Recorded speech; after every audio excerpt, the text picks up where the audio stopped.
Level 1. The Broke Beginner. You're at rock bottom. Your bank account shows $312. You hate your job. You scroll past a screenshot of someone who turned $500 into $40,000, and your chest tightens. You have a phone, a cracked laptop, and a feeling that everyone figured out something you didn't. You open a brokerage app at 1 a.m. You fund it with $300 you can't afford to lose. Your finger hovers over the buy button on a stock you heard about in a comment section. This is insane. You know nothing, but you have nothing, and nothing has to start somewhere.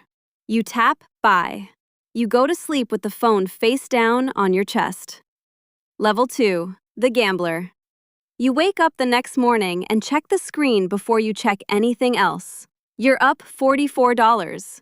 $44 while you were asleep. Your whole body lights up like a slot machine paying out. You buy more. You buy a call option because someone said options are how you go fast. You don't know what theta is. You don't care. By Friday, you've turned $300 into $900. You feel like a genius. You start watching the chart during work. You start sneaking to the bathroom to check the screen. You go all in on a meme stock. Monday, it gaps down. You watch $900 become $200 in 9 minutes. You feel sick. But you don't close the app. You add another $400 from your credit card because the only way out of a hole, you tell yourself, is to dig faster. Remember this feeling. It will own you for years. Level 3. The Student. You blew up the account. Twice. The pain finally bought you something the wins never did. Humility. You stop guessing and start reading. You learn what a candle is. You learn support and resistance. You learn that the thing you were doing wasn't trading, it was donating. You watch 1,000 hours of charts. You journal every trade. You paper trade for 2 months and want to scream because fake money is boring and you crave the burn of real risk. You fund a small live account, $1,000, and you make rules. Risk 1%, cut losses fast, let winners run. You break every rule the first week, but slowly something shifts. You stop trying to get rich today. You start trying to not lose. And that, you'll learn much later, is the entire game. Level 4. The Consistent Trader. You stare at the screen now with calm instead of hunger. You have a system, a setup you've seen 10,000 times. You wait for it like a sniper. You pass on 100 trades to take the one that fits. Your account is $14,000. You're up 4 months in a row. The number is small, but the curve is smooth. And a smooth curve at this level is worth more than a lucky one. You quietly delete the group chats full of people screaming about 10-baggers. You realize the loudest traders are usually the brokest. You start sizing up. A green day is now $600, sometimes $1,200. You pay off the credit card you used to fund level 2. But late at night, a thought buzzes in your head.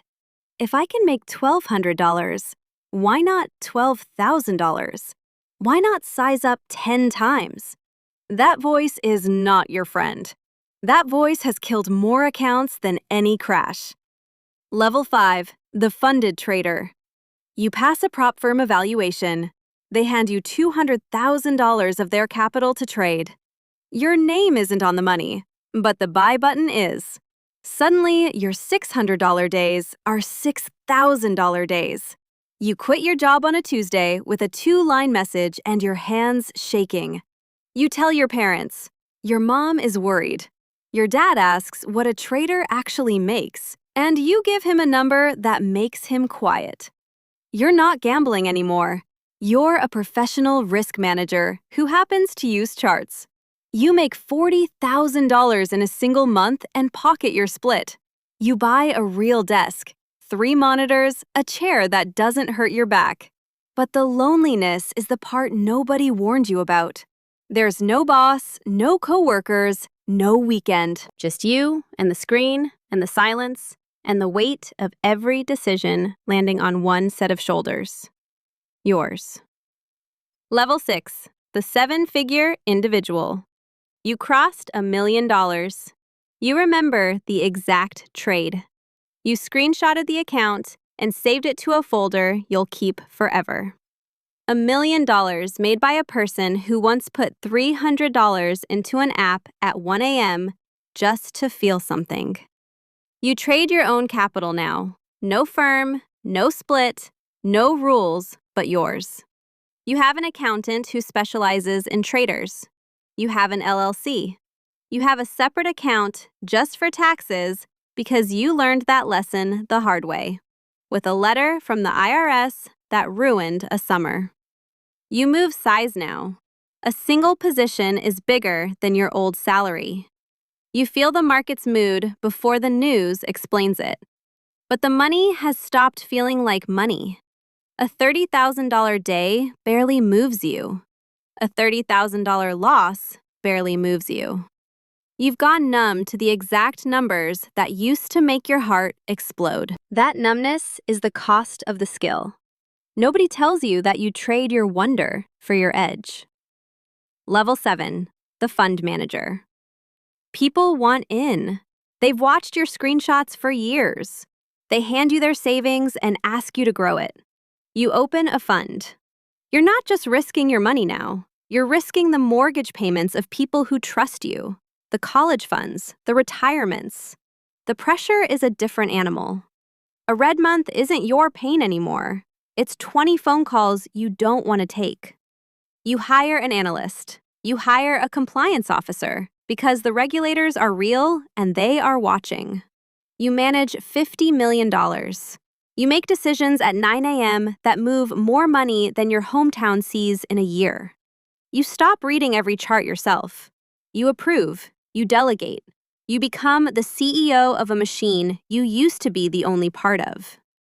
The thing that made you great, the screen time, the obsession, you now have less time for it than ever, and your investors feel the shift before you admit it to yourself. Level 8, the institution. You don't trade the market, you are part of the market. You move $2 billion. When you build a position, the price moves because you're buying it. You can't just click anymore. Your orders are sliced into 1,000 pieces by algorithms, so the market doesn't see you coming. You have a team of quants with physics PhDs who speak a language you barely follow. You have servers in a building next to the exchange because being 1 millisecond faster is worth millions. You sit in a glass office, and the screen in front of you shows positions across 40 countries. You make a single call, and pensions feel it. Teachers' retirements, somewhere, shift a little because of a decision you made before lunch. You don't feel the individual people anymore. They're a number on a dashboard. You sleep fine. You wonder, sometimes, when you stopped being the kid with $300 and became the thing that kid was trying to beat. Level 9, the whale. Your name moves markets when it leaks. The financial news writes about what you might be buying. Other traders try to front-run your shadow. You don't watch a single chart now. You watch the world. You read central bank statements like other people read text messages. You position for a recession 2 years before it arrives. You take a position so large that when you're right, the gain is generational. And when you're wrong, it's a headline. You short a currency, and a country's finance minister holds an emergency meeting. You are no longer a participant. You are a force. You have homes you've never slept in. You have a security team. You have a private doctor, a chief of staff, a one-page brief every morning that tells you what the entire planet's money did while you slept. But there is no number left that thrills you. The screen that once made your heart race is just furniture now. Level 10, the legend. You outlived 3 crashes, 2 manias, and 100 traders who were briefly louder than you. You're old now. Your name is in the textbooks the new kids study. They reverse engineer your old trades the way you once reverse engineered other people's screenshots. They write your quotes on their walls. They think you have a formula. You sit in a quiet office and watch the markets. You can no longer feel the way you used to. Your reflexes have dulled, but your judgment is a cathedral. You give a single interview a year, and one sentence from it moves prices for a week. You manage more money than some nations, and you give most of it away now, to causes, to schools, to a foundation with your name carved over the door. And you think about the beginning. The version of you with $312 and a cracked laptop and a finger hovering over a buy button at 1 a.m. You wish you could tell him something. You don't know what.